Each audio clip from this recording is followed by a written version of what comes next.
My name is Gabrielle Lawson. I'm 29 years old. And 3 weeks ago, my father looked me straight in the eyes and told me I would be dead to this family if I opened a wooden box that had my own name on it. That box had been hidden in my parents' attic for 12 years. Ever since the day my grandfather died. Inside it was something my mom and dad were willing to lose their only daughter to keep secret. And when I finally opened it in front of about 50 guests at their 35th wedding anniversary party, not a single person in that room ever looked at my father the same way again. Before we get into this, if you end up connecting with my story, I'd appreciate a like and a subscribe, but only if you genuinely feel it. Also, drop your location and local time in the comments. Now, let me take you back to a Saturday afternoon in late October. The day I climbed up into that attic. The drive from Columbus takes about 2 hours if traffic is okay. That Saturday, it wasn't. I hit construction outside Zanesville and spent 40 minutes slowly driving past orange cones and a guy in a hard hat waving a sign that said, "Slow." So I was already running late when I pulled into my parents' gravel driveway in Mill Haven. Population 4,000, give or take a few funerals. Mom asked me to come help clean out the attic. Their 35th anniversary party was next Saturday, and Dad wanted to set up folding tables in the garage. That meant moving all the stuff out of the garage first, which meant moving all the stuff from the attic into the garage first.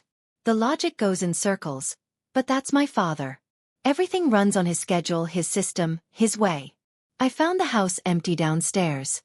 Dad was out picking up rental chairs. Mom was at the church finalizing the dessert table. So I grabbed a flashlight and pulled down the attic ladder myself. The attic smelled the way it always did. Old wood, dust, and something faintly sweet, like dried tobacco. Grandpa Eugene used to smoke a pipe up there when Grandma was alive and wouldn't let him do it inside the house. That smell was him. Even after all those years. I started moving boxes. Christmas ornaments, old tax files, a broken humidifier, and then behind a stack of plastic bins labeled Todd High School, I saw it. A wooden box, dark walnut, maybe 10 inches long, sealed with red wax, an actual wax seal, pressed with what looked like a ring stamp. And on the lid in black ink, in handwriting I would recognize anywhere on this earth. Gabrielle. All capitals, slightly tilted to the right, like he was always in a hurry to say something important. My grandfather's hand wrote my name on that box, and I had never seen it before in my life. I carried the box downstairs. It was heavier than it looked. Something solid shifted inside when I tilted it. Dad's truck pulled into the driveway just as I reached the kitchen. I heard him stomp the mud off his boots on the porch. The screen door swung open and he walked in carrying a folding chair under each arm, already talking. "Diane, did you call the rental place about the—" He saw me. He saw the box. The chairs hit the floor. I've watched my father stare down plumbing workers, church leaders, and a county inspector who tried to fine him for a fence rule he broke. I have never, not once, seen the color drain from his face the way it did right then. "Where did you find that?" Not a question. A demand. "The attic, behind Todd's stuff." "Dad, what is?" He crossed the kitchen in 3 steps and grabbed it out of my hands. His other hand clamped around my forearm. Hard, the kind of grip that leaves a mark. "Open that and you're dead to this family." His voice was low, controlled, shaking a little at the edges. I stared at him. "It has my name on it." "It's nothing." Your grandfather was confused at the end. "Put it back." The screen door opened again. Mom stood there with a foil-covered casserole dish, car keys still hanging from her pinky finger. She looked at the box. She looked at Dad's hand on my arm. She looked at me. She didn't say a word. She turned and set the casserole on the counter, her back to both of us. And that silence told me everything. She wasn't surprised. She had known about this box all along. I pulled my arm free and set the box on the kitchen table.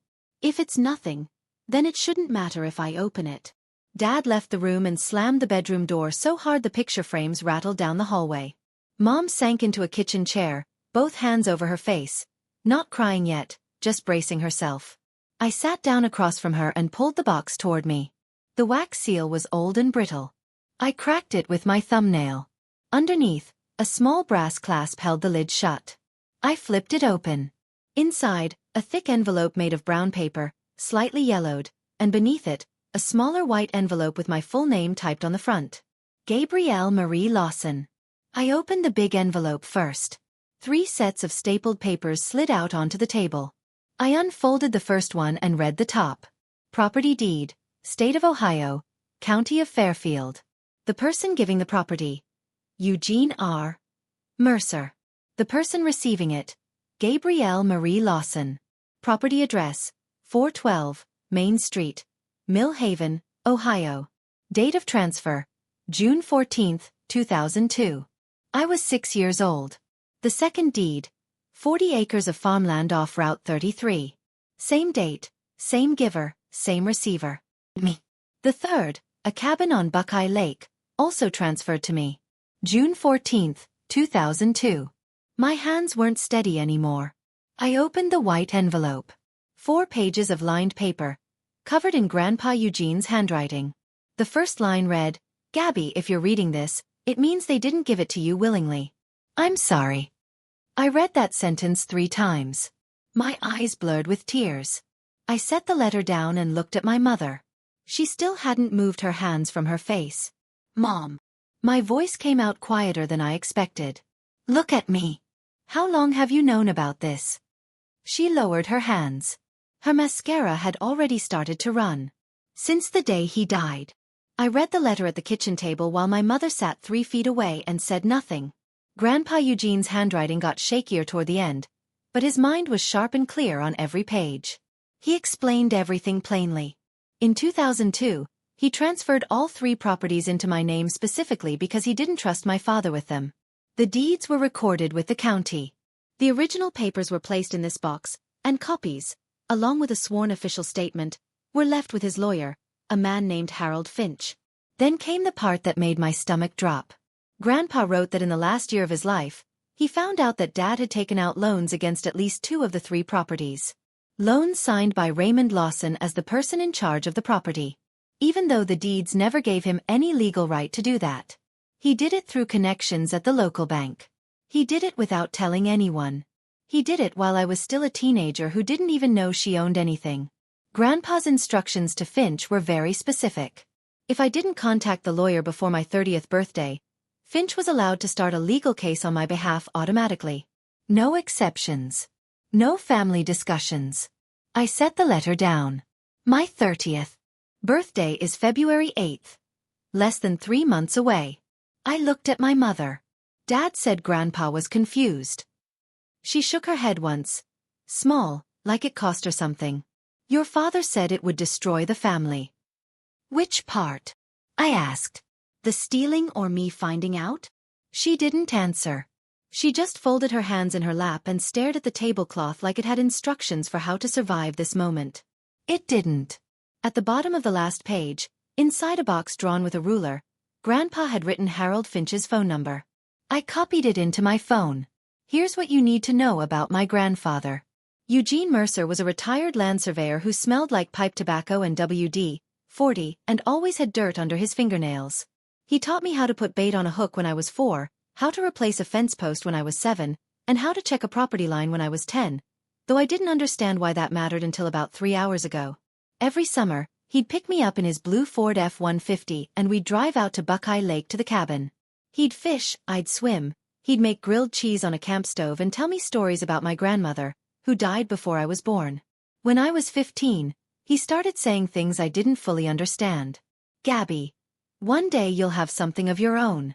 Don't let anyone tell you otherwise. I thought he was just being deep the way older people get. He wasn't. He was warning me. Grandpa Eugene died of a stroke in March of 2014. I was 17, a junior in high school, and my father told me I couldn't go to the funeral because I had midterm tests that week. I begged. Dad said no. Mom said nothing. I took my tests and visited the grave 2 weeks later, alone, standing in the rain with a gas station bouquet. I didn't meet the other people who came to mourn. I didn't meet the people who knew him. I didn't meet Harold Finch. And sitting at this kitchen table now, 12 years later, holding Grandpa's letter in hands that wouldn't stop shaking, I understood why. Dad didn't keep me from the funeral because of midterms. He kept me from the funeral because the lawyer would have been there. And the lawyer knew everything. The bedroom door opened. Dad walked back into the kitchen like he was entering a courtroom. Shoulders straight, jaw tight. He saw the deeds spread across the table, the letter, the open box. He didn't flinch. He was expecting this. You don't understand what you're looking at. He pulled out a chair and sat down, folded his hands, calm now, like he had practiced. Those properties were in trouble. Taxes, upkeep, legal risk. I saved them from being taken away. You should be thanking me. By taking out loans in my name without my knowledge? In your name? You were 6. What were you going to do? Manage a rental property from first grade. I was 23, 25, 29. I could have managed them at any point in the last decade. He leaned forward. I fed you. I clothed you. I paid for your braces, your car insurance, your first apartment deposit. And this is how you repay me, over some papers? Mom was still at the table. She hadn't moved. Todd's truck rumbled into the driveway outside. He was early for party setup. The front door opened and he walked in carrying a case of beer. He saw the 3 of us frozen around the kitchen table and stopped. What's going on, Dad? Nothing. Your sister found some old paperwork.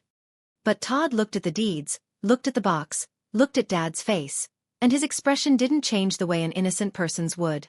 There was no confusion, no curiosity. There was recognition.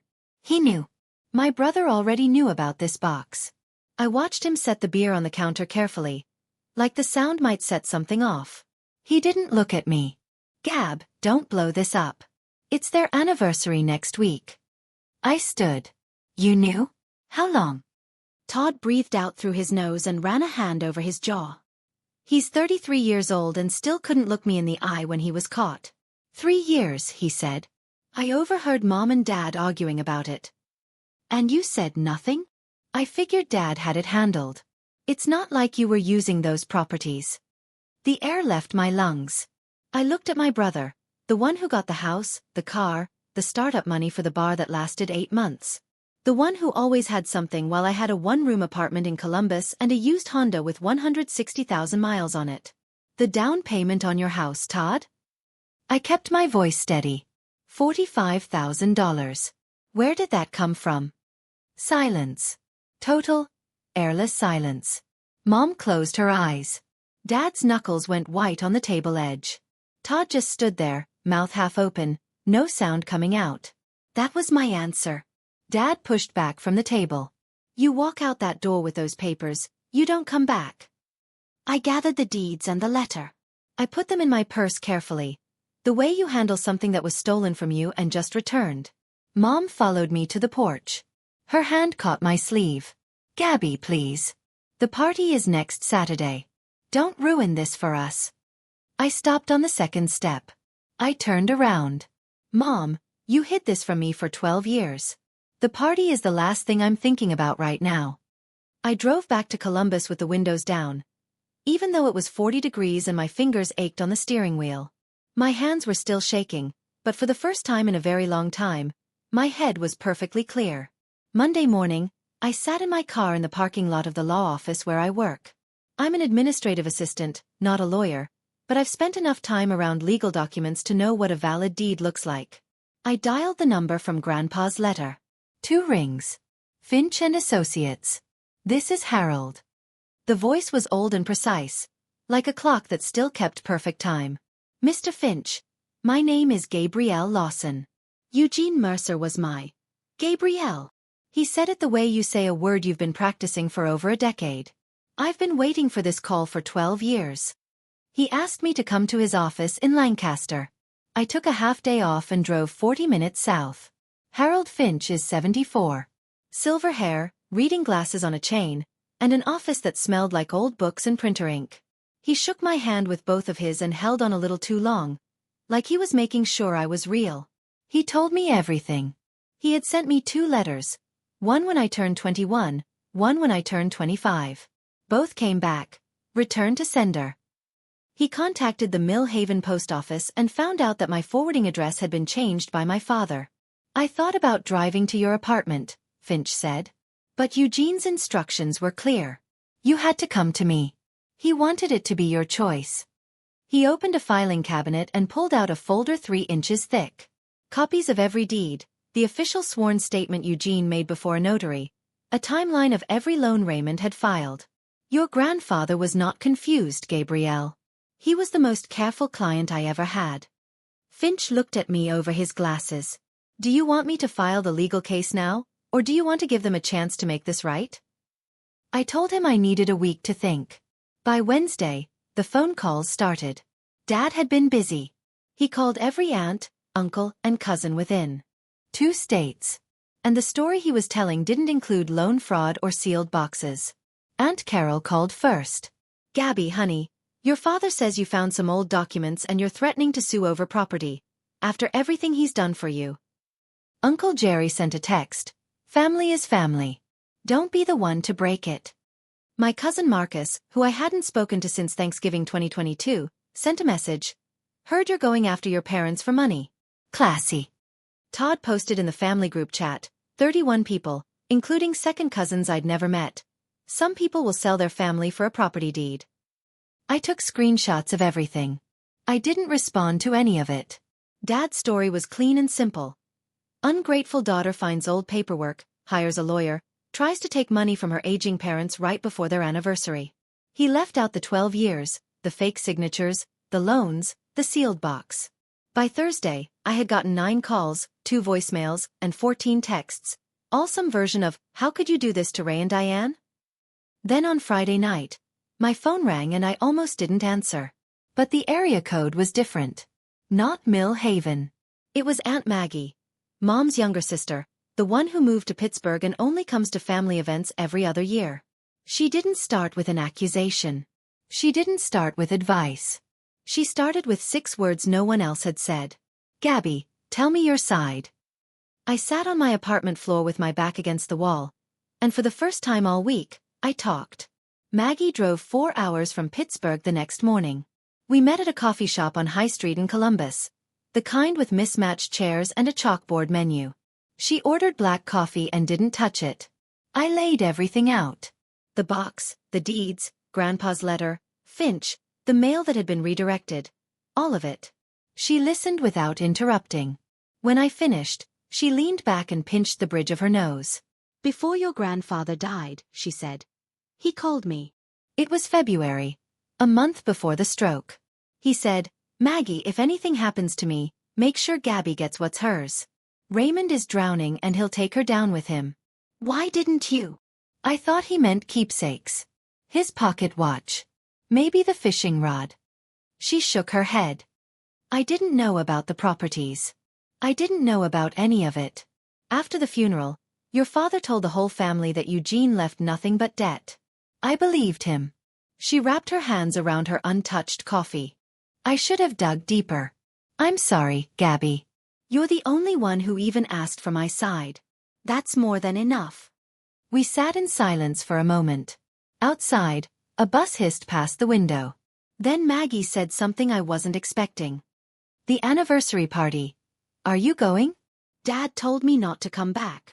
That's not what I asked. I looked at her. She looked back. There was something in her expression.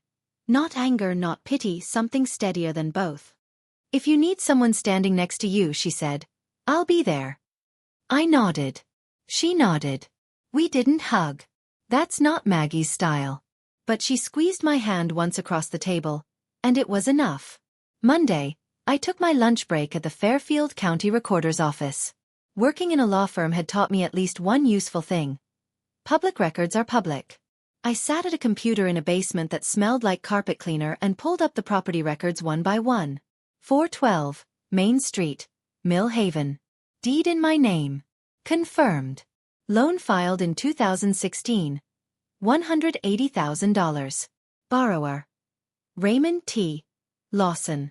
He signed as the person in charge of the property. There was no court order giving him that authority. None on file. I checked twice. 40 acres off Route 33. Deed in my name. Confirmed. Loan filed in 2018. $95,000. Same signature. Same lack of legal permission. The cabin on Buckeye Lake. Deed in my name. Confirmed. No loan, but there was an active rental agreement. A tenant paying $1,200 a month. Payments going to an account under Raymond T. Lawson. I did the math in the parking lot, sitting in my Honda with the engine off and the heater broken. $180,000 plus $95,000 in loans taken against my property. $1,200 a month in cabin rent for about 8 years. That's $115,000 in income collected from my property. Total. About $390,000. $390,000. And then I thought about Todd's house, the $45,000 down payment. I pulled up the timeline Finch had given me. Todd closed on his house in March 2022. The cabin rental account showed a $45,000 withdrawal in February 2022. My brother bought his home with rent money from my cabin. I sat there for 20 minutes. The parking lot emptied around me. A woman walked past with a stroller and didn't glance over. I wasn't angry anymore.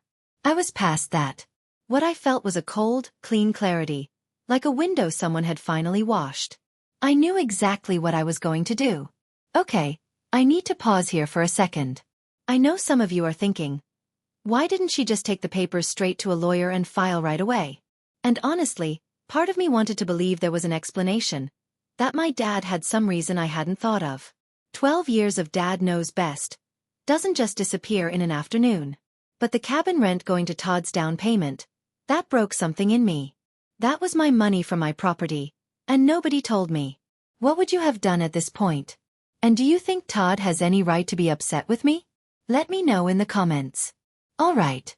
What happened next is where everything started to move very fast. Tuesday night, my phone lit up. Dad. I let it ring 4 times before I picked up. His voice was different. Controlled, almost businesslike. He had had time to prepare. I talked to a lawyer, Gabrielle. You have no case. Those loans saved the properties from going to a tax sale. Without me they'd be gone. I knew he was lying. Finch had already confirmed it. Grandpa paid off every tax debt before transferring the deeds. The properties were free and clear. There was no risk of losing them. There was only Raymond needing cash he couldn't earn on his own. Dad, that's not accurate. You want to throw your family away over what? Some confused old man wrote on a piece of paper? I didn't take the bait. Is that all? One more thing. His voice dropped. If you don't come to the party Saturday and act like everything is normal, I'm changing the locks. You'll never set foot in this house again. I hung up. 20 minutes later, Todd called. His tone was softer, but the message was the same. Gab, you really want to be that person? The one who sues her own parents? Think about what people will say. I didn't answer him either. Then at 11 p.m. a text from Mom. Just one sentence. Please just come to the party. We can talk after. I promise. I stared at that word. After. I had heard it my whole life. After the holidays. After Todd's graduation. After the bar opens. After Dad calms down. After is where conversations go to die in this family. I opened my contacts and scrolled to Harold Finch. Mr. Finch, I'd like to invite you to a party. A pause. Then, I thought you might. Tell me where and when. The rest of the week felt like a countdown.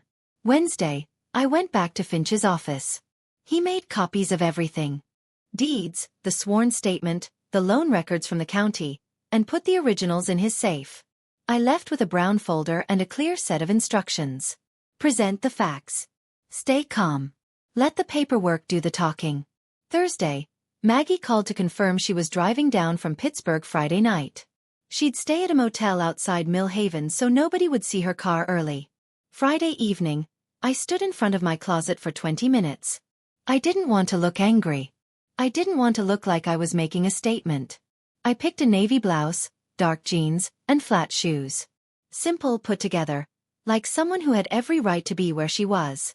I put the folder in my bag and zipped it shut. It felt heavier than a folder should. Saturday morning, Finch texted, leaving Lancaster at 10. See you there. He'd arrive on his own. A 74-year-old man in a gray suit carrying a leather briefcase. Just another guest, as far as anyone could tell. The party was set for noon. Backyard, white tent, folding tables, a potluck spread. Because Diane Lawson would never let someone else cater her own anniversary. About 50 guests, relatives from both sides, neighbors, friends from church, a few of Dad's plumbing clients. And I had checked the guest list Mom posted in the family chat. Mr. Wellman, the branch manager at Mill Haven Savings and Trust, the man who approved Raymond's loans, was coming to celebrate a marriage that was partly paid for with money stolen from me. I locked my apartment, started the car, and drove east toward a party I had been told not to attend. The tent was already up when I pulled in. White vinyl stretched across aluminum poles, string lights along the edges, even though it was the middle of the day. A folding table with a hand-painted banner, "Happy 35th, Ray and Diane." Mom's handwriting. Dad met me at the driveway gate. He was wearing a sport coat I had never seen, probably bought for the occasion. He wrapped his arm around my shoulder and squeezed. To anyone watching, it looked like a father greeting his daughter. His fingers dug into my collarbone. "Not a word," he murmured into my hair. "Not tonight." I smiled, nodded, walked past him into the yard. The scene was exactly what you'd expect from a small-town anniversary. Casserole dishes covered in foil, a cooler of beer, paper plates with floral designs, Kenny Chesney playing from a Bluetooth speaker on the porch railing. Neighbors shook my hand. Aunt Carol told me I looked thin. Uncle Jerry asked if I was still in Columbus. Mom moved through the crowd in a lavender dress, hugging everyone, laughing a little too loudly, but her eyes were puffy under her makeup. She had been crying that morning. Maybe all week. Todd stood by the drink table with his wife, Kristen. He nodded at me across the yard but didn't come over. Kristen waved. Friendly, with no idea what was happening. She didn't know. Then I saw Harold Finch. He was near the back of the tent, sitting in a folding chair with a paper plate of potato salad he wasn't eating. Gray suit, leather briefcase between his feet. He looked like someone's retired accountant. Nobody paid him any attention. He caught my eye and gave me a single nod. "Ready when you are." Maggie arrived 5 minutes later, hugged me tight, and whispered, "I'm right here." I checked the time. Dad's speech was scheduled for 1 o'clock. At 1:01, Dad tapped his glass with a butter knife. The chatter died down in waves. First the people near the main table, then the clusters by the tent poles, then the kids chasing each other near the fence. About 50 faces turned toward Raymond Lawson. He stood with his shoulders back, a champagne glass in one hand and a folded piece of paper in the other. The afternoon sun hit the side of his face, and for a moment he looked like the man everyone there believed he was. Solid, reliable, the guy who fixes your pipes, coaches Little League, and never misses a Sunday. 35 years, he began. Diane and I started with nothing. A 2-bedroom rental and a maxed-out credit card. Light laughter. Every decision I've made for my family. Every sacrifice, every late night. I'm not a perfect man. I know that. But I have always put this family first. Applause. Real, warm applause from people who had known him for decades. He turned to Mom. "Diane, you're the reason any of this worked." She dabbed her eyes with a napkin. More applause. Then he found me in the crowd, locked eyes, and delivered the line I knew was meant as a warning. "And Gabby, I know we don't always see eye to eye, but you're my daughter and I love you." The crowd made a soft, warm sound. A few us. Aunt Carol put her hand over her heart. I heard the word, sacrifice, and thought of $390,000. I heard, put this family first, and thought of a box sealed in wax, hidden behind my brother's high school yearbooks for 12 years. The applause faded. Dad sat down and picked up his fork. I stood up. "Can I say a few words too, Dad?" Every head in the tent turned toward me. Dad's fork stopped in the air. His eyes narrowed. Just a little, just enough for me to see the thinking happening behind them. He couldn't say no. Not in front of 50 people who had just watched him say he loved me. "Of course, sweetheart." He waved his champagne glass. "Go ahead." I stood where everyone could see me. Maggie was 3 chairs to my left. Finch was near the back, briefcase still between his feet. I didn't look at either of them. I looked at the crowd. "I want to talk about Grandpa Eugene tonight." A few smiles, some nods. Old Hank Patterson, Grandpa's chess partner, 78 years old, suspenders and a bow tie, leaned forward in his chair like I had just said the magic word. "Because this family wouldn't exist without him," I continued. "He helped Mom and Dad put the down payment on this house. He paid for Todd's driving lessons. He took me fishing every summer until I was 15. He was a planner. He thought about the future more than anyone I've ever known. Safe territory so far. Dad's shoulders relaxed a little. He thought I was giving a tribute. And before he died, Grandpa planned something for me. The shoulders tightened again. He left me a sealed box with my name on it, in his handwriting. The yard went quiet. Not like a church. Like a courtroom. Dad stood. "Gabby, this isn't the time." I looked at him. 50 people looked at him. And I said the truest thing I'd said in 29 years. "Dad, you had 12 years. I think tonight is exactly the time." He didn't sit back down, but he didn't move toward me either. He was frozen, and everyone was watching. "Sit down." Dad's voice dropped to the tone he used when he thought just his authority would be enough. But this wasn't his kitchen. This was a tent full of people already leaning forward in their folding chairs. "Aunt Carol." "Ray, let her talk." Mom from the main table, small and strained. "Ray, let her finish." He turned on her. "Stay out of this, Diane." A ripple moved through the crowd. Uncle Jerry set down his beer. Kristen, Todd's wife, pulled out her phone for a second, then put it back. Todd pushed his chair out. "Come on, Gab. Let's talk about this outside." He reached for my arm. I stepped back, the same arm Dad had grabbed in the kitchen 2 weeks ago. "No. I'm going to say this here." I reached into my bag and pulled out the brown folder. I didn't open it yet. I held it against my chest.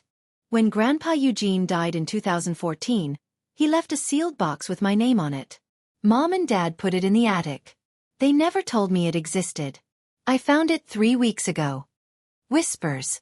Aunt Carol's mouth was open. Uncle Jerry looked at Dad. Mr. Wellman, the banker, who had just been taking a bite of cornbread, set it down very slowly. Inside that box were 3 property deeds in my name, transferred to me when I was 6 years old. Old Hank Patterson pushed himself to standing, one hand on the back of his chair. His voice carried clear across the tent. "Eugene told me about that box." The entire yard turned to look at him. "He told me in 2013. Said it was for Gabby. Said nobody else was supposed to touch it." Dad stared at Hank. Then at me. Then at the folder in my hands. The yard was so quiet I could hear the string lights buzzing above us. Kenny Chesney had moved on to a ballad about small towns and Friday nights, and it sounded completely wrong right now. All that happy music against this silence. Dad tried one more time. He turned to the crowd, palms out, the posture of a reasonable man. "Listen, Eugene was sick at the end. He wasn't thinking clearly. He made promises he couldn't keep. And I had to clean up the mess." Hank didn't sit down. Eugene Mercer was sharper at 70 than most men are at 40. I played chess with him every Tuesday for 11 years. He never made a move without thinking 3 steps ahead. A murmur rolled through the tent. People were now looking at Dad with something new. Not anger yet, but doubt.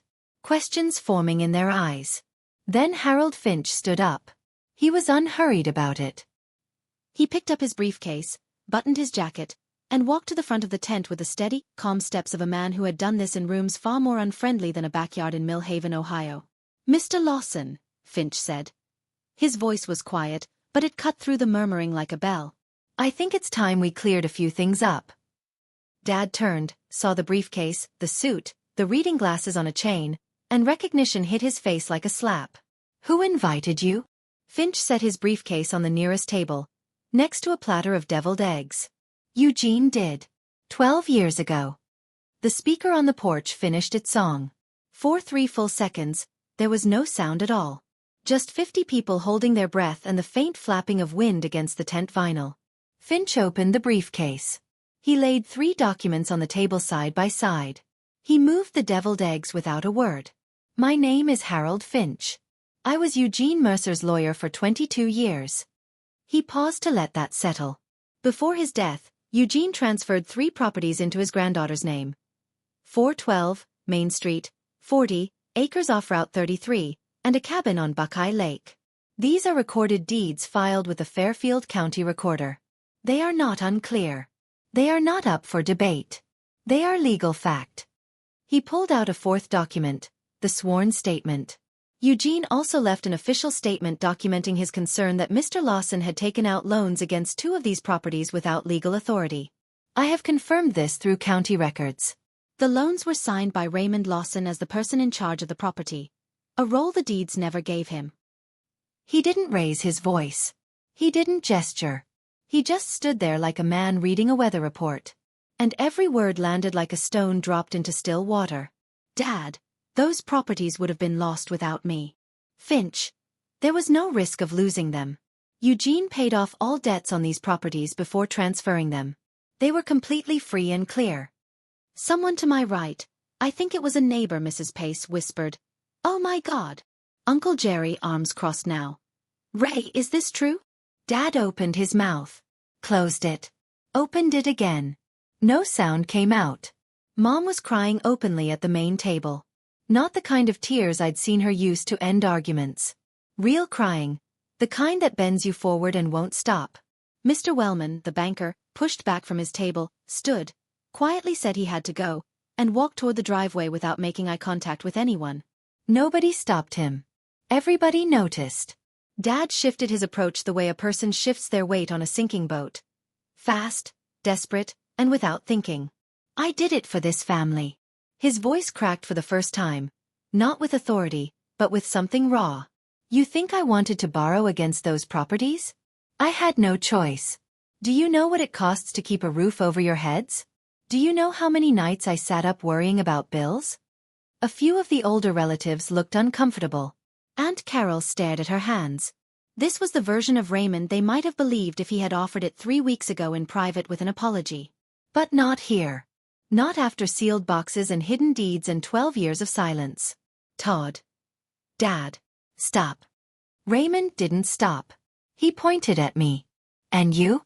You sit in your little apartment in Columbus and you think you know something. I built this.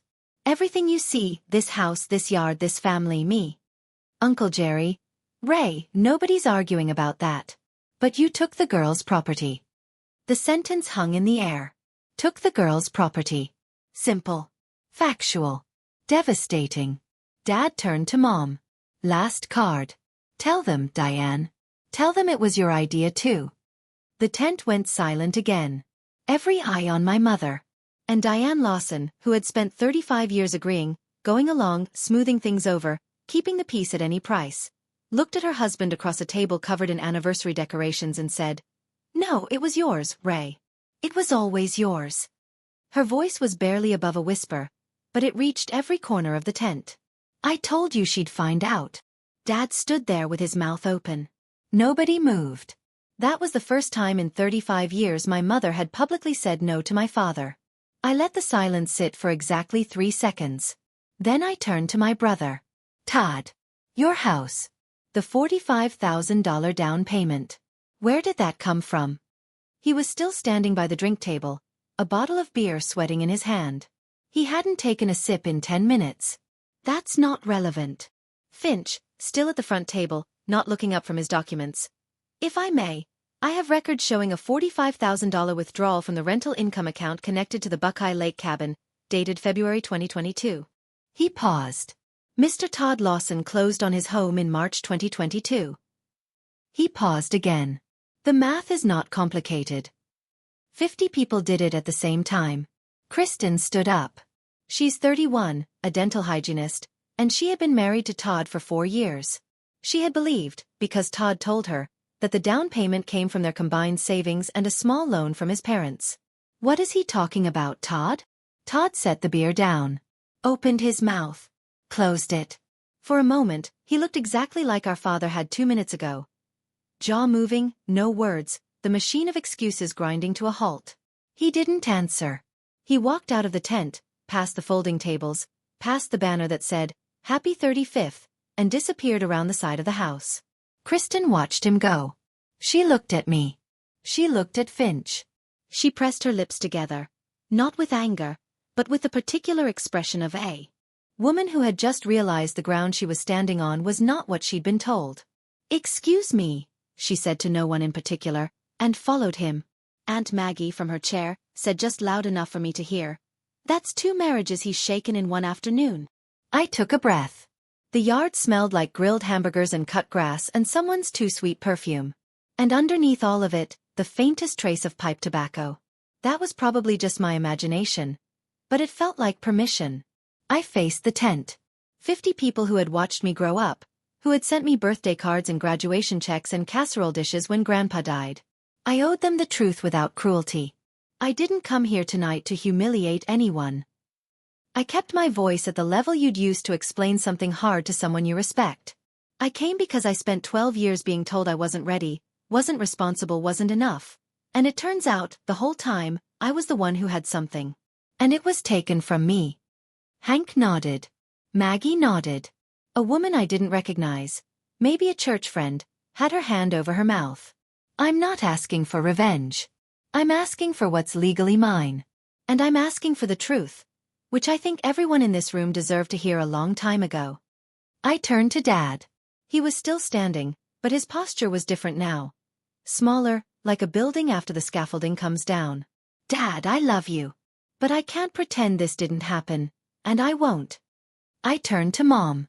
Mom, you could have told me any time in 12 years. I hope someday you'll understand why that matters. Finch spoke one last time, in the same calm, steady tone. For the record, if the properties are not returned to Ms. Lawson's control within 90 days, the legal case will proceed automatically, as Mr. Mercer instructed. I sat down. Maggie took my hand under the table and held it. Nobody clapped. Nobody needed to. The silence was its own verdict. I want to step outside the story for a moment, because I know some of you are thinking, she did that at their anniversary party? And I get it. I do. But let me ask you this. If your father had hidden your property for 12 years, your brother bought a house with your money, and your mother knew the whole time, when exactly is the right time to bring it up? Because every time I tried in private, I was shut down. Every single time. Did I go too far, or was it the only way anyone would listen? I genuinely want to know. Drop it in the comments. All right. Let me tell you what happened in the days after. The party ended the way a funeral ends. People murmuring, touching arms, not knowing what to say but feeling like they should say something before leaving. Paper plates went into trash bags. Foil got wrapped over dishes nobody finished. The string lights kept blinking. Nobody shook Dad's hand on the way out. I noticed that. I think he noticed it too.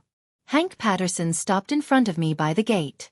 His eyes were wet, which surprised me. I had never seen Hank show emotion beyond mild frustration at a bad chess move. Your grandfather would be proud of you. He reached into his shirt pocket and pulled out a handwritten business card on a piece of cardboard. If you ever need someone to speak up for you, you call me. I took the card. Thank you, Hank. He patted my shoulder once, hard, the way men of his generation say everything they can't put into words, and walked to his truck. Mr. Wellman's car was already gone. He had left during my speech and hadn't come back. I imagined him sitting in his office, opening a filing cabinet, and wondering how much of this was going to land on him. Inside the house, Dad was in the bedroom with the door locked. I could hear the TV through the wall. Some football game, volume too loud. The way he always drowned out conversations he didn't want to have. Mom sat at the kitchen table in her lavender dress, alone, surrounded by anniversary cards she hadn't opened. She looked up when I passed through but didn't speak. I didn't either. There was nothing left to say in that house tonight. Maggie and I drove back toward Columbus in her car. Halfway through Zanesville, she said, Eugene would have handled it exactly like that. I watched the road and let myself believe her. 6 days later, Wednesday, my phone rang at 9 p.m. Todd. His voice was different. The confidence was gone. No sarcasm. No older brother attitude. He sounded like he hadn't slept. Kristen wants to know the whole story. She's talking about separating. I closed my laptop and sat on the edge of my bed. I'm sorry about Kristen. But that's between you and her. You could have told me first. Privately. I would have. You had 3 years, Todd. 3 years to tell me yourself. Silence long enough that I checked my screen to make sure he was still there. I know. His voice dropped. I knew it was wrong.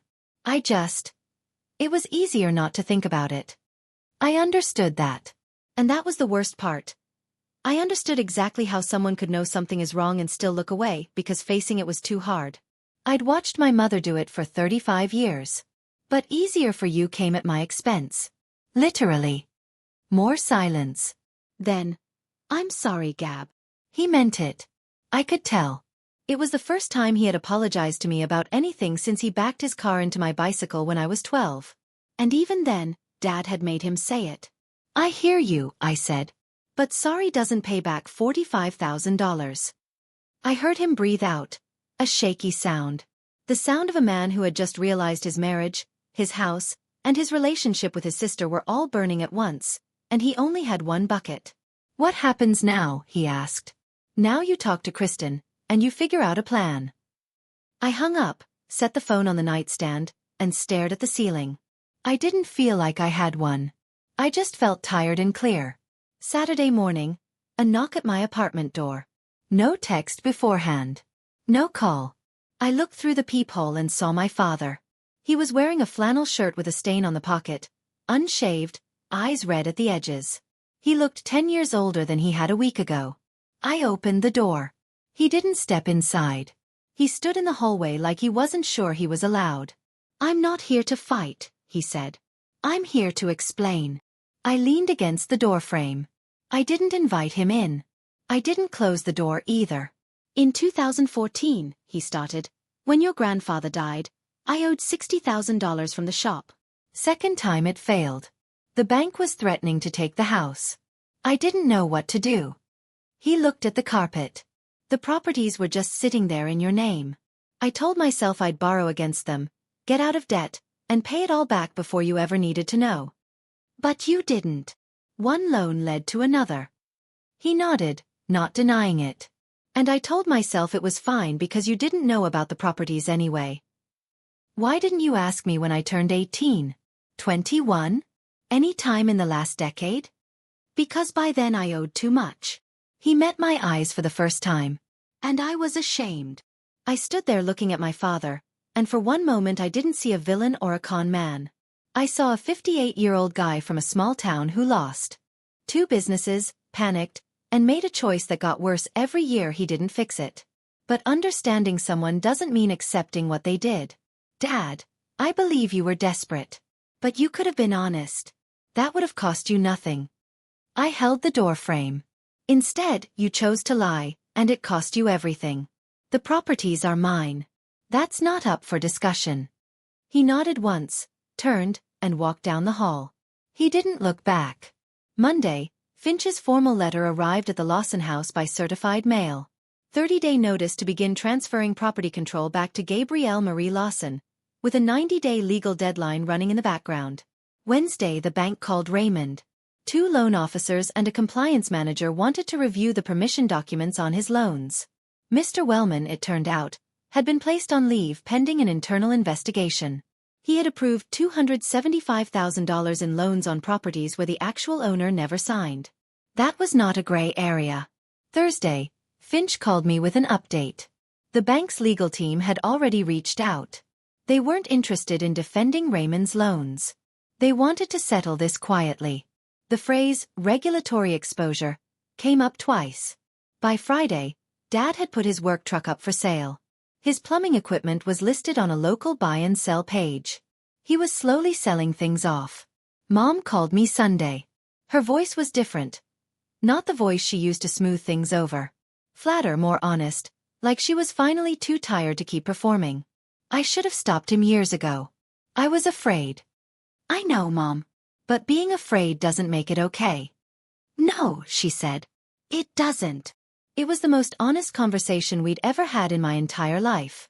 It lasted 45 seconds. It changed nothing. And it changed everything. I didn't press for criminal charges. I didn't want my father in jail. I wanted the properties back, the rent money accounted for, and a payment plan for the rest. Finch drew up a settlement agreement. Raymond signed it without arguing. Todd sent me a cashier's check for $5,000. A note attached, first installment, more coming. It wasn't much, but it was a start. And it was the first honest money my brother had ever given me. 3 weeks after the party, on a Thursday afternoon, When I called in sick to work for the first time in 4 years, I drove to Buckeye Lake. The cabin sat back from the water behind a row of pine trees that hadn't been there the last time I visited. I was 15 then. Grandpa was driving. He let me control the radio. I parked in the gravel pull-off and sat in the car for a long time. The lake was gray and flat under a November sky. A heron stood in the shallow water, perfectly still, like it was waiting for something it knew would come. The tenant had moved out the month before. Finch had sent them a notice when the property came back to me. I unlocked the front door with a key the rental management company mailed to my apartment in a padded envelope. Inside, it was smaller than I remembered. Pine walls, a kitchen the size of a closet, a wood stove in the corner with a cast iron kettle on top. The tenant had left it clean for the most part. A few scuff marks on the floor, a towel hanging on the bathroom hook. But on the small table by the window, there was a guest book.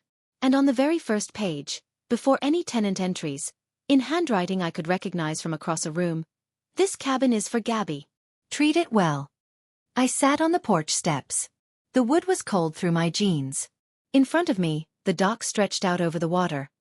Exactly where it was when I was 10 and Grandpa taught me to skip stones. I pulled out his letter. Read the last line one more time. "You don't owe anyone your silence. Not even me. Be brave, Gabby." I cried. The first time since I opened the box. I sat on those steps and let it come. All of it, the anger, the grief, the relief. And I didn't stop it. 3 months later, February, my 30th birthday arrived. The Finch deadline passed without a problem. The properties were fully mine. No lawsuit needed. Just paperwork, patience, and a 74-year-old lawyer who had kept a 12-year promise. 412 Main Street. I kept it. The young couple who had been renting for 3 years stayed on. The rent went to an account in my name now. First deposit, $1,400. I stared at that number on my banking app like it was written in a language I was just learning to read. The 40 acres off Route 33. The illegal loan was being undone. The bank worked with Finch to remove it. Raymond owed the difference, which he's paying in monthly installments, meaning he'll be paying it for a very long time. The cabin. I drive out on weekends now. I replaced the porch steps, bought a new kettle for the wood stove, and hung a photo on the wall that Maggie found in a box at her place. Grandpa and me, age 6, standing in the bed of his blue F-150, both of us squinting into the sun. My relationship with Mom is careful. We talk on the phone every other Sunday. Short calls, no pretending. She started seeing a counselor, her first time at age 56. She told me that last week. I said I was proud of her, and I meant it. Dad and I don't talk. I told him through Finch, when he's ready to have an honest conversation, I'll be here. The door is open, but I'm not going to knock on his anymore. Todd has sent 3 more checks. He and Kristen are in couples counseling. She hasn't left him yet, but she moved into the guest room and he knows why. I enrolled in a paralegal certification program. Classes start in March. For the first time in my life, I have a 5-year plan that is actually mine. On the night of my birthday, I sat at the cabin table with a pen and a sheet of lined paper, the same college-ruled paper Grandpa had used for his letter. I found a pack of it at a Staples in Columbus and bought it without even thinking. I wrote, "Dear Grandpa, I found it." I opened it. And I didn't let them stop me. You were right about the properties. You were right about Dad. You were right that I'd have to fight for it. And you were right that I'd need help. Mr. Finch is everything you said he'd be. And I think he misses you almost as much as I do. But you were wrong about one thing. In your letter, you said you were sorry. You said you were sorry you couldn't be there to hand me the box yourself. You said you were sorry it had to be this way.